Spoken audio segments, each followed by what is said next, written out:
সুধী দর্শকদের নমস্কার জানিয়ে শুরু করছি নার্সারি পুকুরে স্পঞ্জ ছেড়ে ধানীপোনা উৎপাদনের সঠিক ধাপ। এটা বেশ লাভজনক ব্যবসা। 15 দিনের মধ্যে লাভ সমেত লগ্নিকৃত টাকা হাতে ফিরে আসে। একই পুকুর থেকে বর্ষার সিজনে 4-5 বার সব পোনা মাছের ও শীতকালে 3-4 বার কমন কার্পের ফলন তোলা যেতে পারে।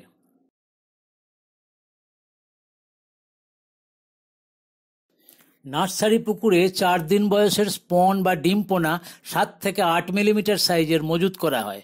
একই সাইজ, একই বয়স, একই প্রজাতি ও একই দিনে মজুত করা হয় এবং 15 দিন পালন করা হয়।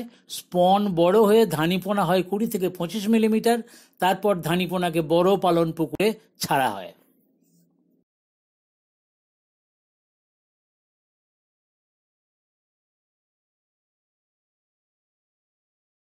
একটা আদর্শ নার্সারি পুকুর কেমন হওয়া দরকার? বর্গাকার বা আয়তাকার, ছোট সাইজের, 3 থেকে 9 কাঠা, চারদিকে উঁচু বাঁধ আছে, জলের গভীরতা সর্বাধিক 5 ফুট। উপযুক্ত পুকুর হলো যেসব পুকুরে সারা বছর জল থাকে না, অর্থাৎ গ্রীষ্মকালে শুকিয়ে যায়। বাইরে থেকে পুকুরে জল ভর্তি করার সুবিধা আছে। জল ধারণ ক্ষমতা খুব ভালো। পুকুরের চারপাশের ভাঙা বা নিচু বাঁধ মেরামতি করতে হবে এবং একটু উঁচু করতে হবে বাঁধটা, যাতে বর্ষায় বাইরের জল পুকুরে না ঢোকে ও পুকুরের জল উপচে বাইরে না যায়।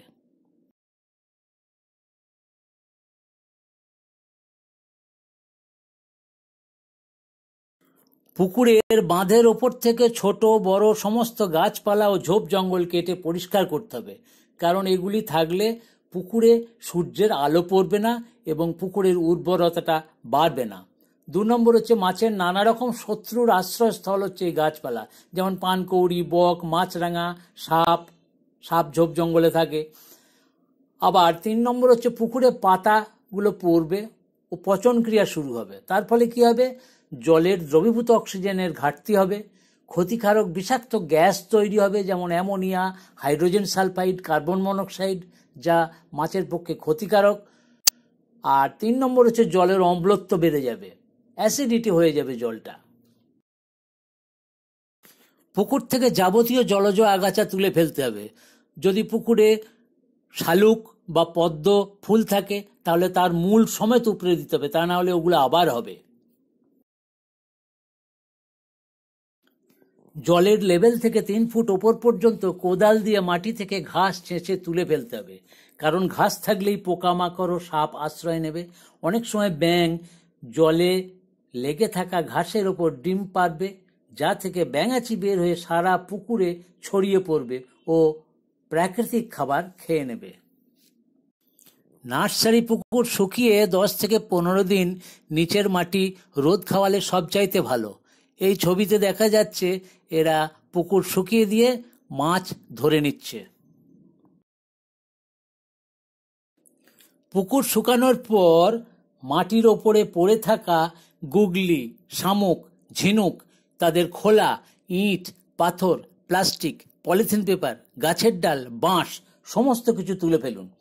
গুগলি, শামুক, ঝিনুক থাকলে প্রাকৃতিক খাবার খেয়ে নেবে। তাদের খোলার বৃদ্ধির জন্য জলের ক্যালসিয়ামটা নিয়ে নেবে। এছাড়া এদের খোলা, ইট, পাথর, প্লাস্টিক, পলিথিন থাকলে পরে মাটি ও জলের মধ্যে একটা ব্যারিকেড সৃষ্টি করবে। ফলে মাটির নাইট্রোজেন, ফসফরাস, পটাশ, মাইক্রোনিউট্রিয়েন্টস জলের সাথে ভালোভাবে মিশতে পারবে না। জলের উর্বরতা কমে যাবে। তার ফলে প্ল্যাঙ্কটন উৎপাদন কম হবে। পুকুরে অত্যধিক পাঁক থাকলে তা তুলে ফেলুন। পাঁক তোলা উচিত 3 থেকে 5 বছর অন্তর। তবে 6 ইঞ্চি পাঁক পুকুরে থাকা প্রয়োজন, কারণ এতে পুকুরের উর্বরতা রক্ষা পায়।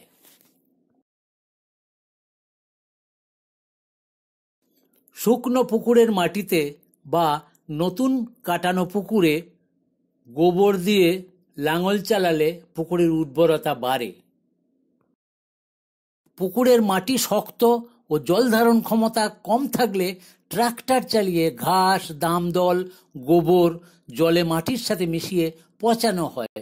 ফলে মাটি নরম হয়, জল ধারণ ক্ষমতা বাড়ে ও পুকুরের উর্বরতা বাড়ে।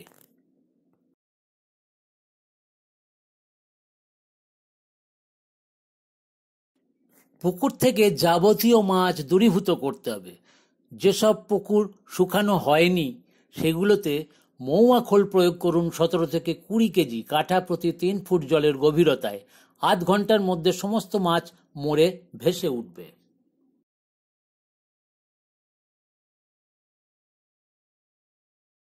মহুয়া খোলে থাকে 4.6% স্যাপোনিন, যা মাছের লোহিত রক্তকণিকা নষ্ট করে। মাছের শ্বাসকষ্ট হয় ও মারা যায়, তবে এই মাছ নিরাপদে খাওয়া যায়। মহুয়া খোল পচে পুকুরে সারের যোগান দেয়।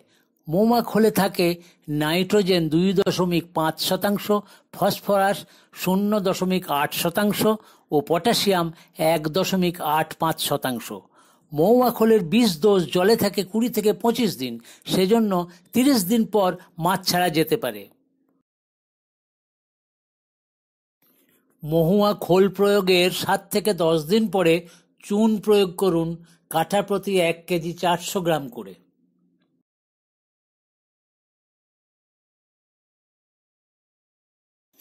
পুকুরে প্ল্যাঙ্কটন তৈরি করতে গোবর সার প্রয়োগ করুন। পুকুর শুকিয়ে দিলে স্পঞ্জ ছাড়ার 5 থেকে 7 দিন আগে কাঠা প্রতি 60 থেকে 70 কেজি, প্লাস স্পঞ্জ ছাড়ার 5 থেকে 7 দিন পরে কাঠা প্রতি 30 থেকে 35 কেজি। পুকুরে মহুয়া খোল প্রয়োগ করা থাকলে স্পঞ্জ ছাড়ার 5 থেকে 7 দিন আগে কাঠা প্রতি 30 থেকে 35 কেজি গোবর দিলেই হবে। পুকুরে মৎস্যভুক পাখির উৎপাত বন্ধ করতে ফাঁস জাল টাঙাতে হবে, নাইলন মনোফিলামেন্ট গিল নেট। স্পন মজুতের 2 দিন আগে ফলস নেটিং করুন। পুকুরে চট জাল বা মশারি জাল দিয়ে 2-3 বার টানুন।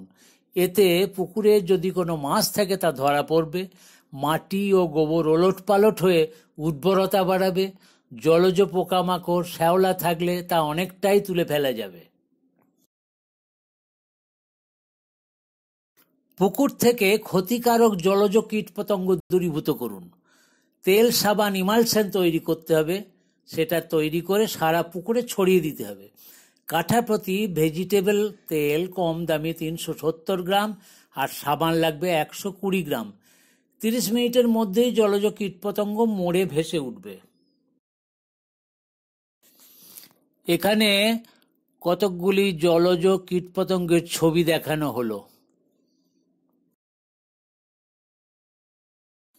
এখানে দেখানো হয়েছে এই ক্ষতিকারক জলজ কীটপতঙ্গগুলি প্রতিদিনে কয়টি স্পন খেতে পারবে। তা দেখা যাচ্ছে প্রায় 20টা থেকে 182টা পর্যন্ত এরা স্পন পার ডে খেতে পারে। পুকুরে স্পন মজুত করুন তেল সাবান দেওয়ার 24 ঘন্টা পর, কাঠা প্রতি সর্বাধিক 40,000। প্রতিদিন পরিপূরক খাদ্য পাউডার করে প্রয়োগ করুন। মোট খাবারের অর্ধেক কুড়ো বা রাইস পালিশ প্লাস অর্ধেক সর্ষের খোল বা বাদাম খোল। 1 লাখ স্পঞ্জ ছাড়লে প্রথম 5 দিন 560 গ্রাম করে, 6 থেকে 13 দিন পর্যন্ত 1120 গ্রাম করে, 14 দিনের মাথায় খাবার বন্ধ রাখুন এবং 15 দিনে মাছ তুলে ফেলুন।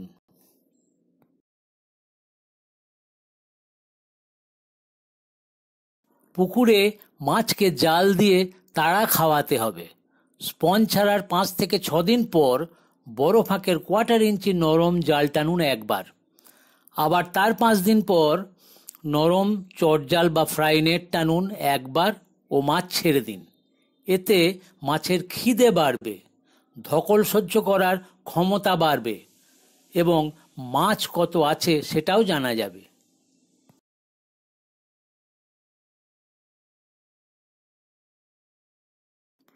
পনেরো দিন পালন করার পর ধানিপোনা তুলে ফেলুন, তুলে বিক্রি করুন অথবা ফিঙ্গারলিং তৈরি করতে বড় পুকুরে ছাড়ুন।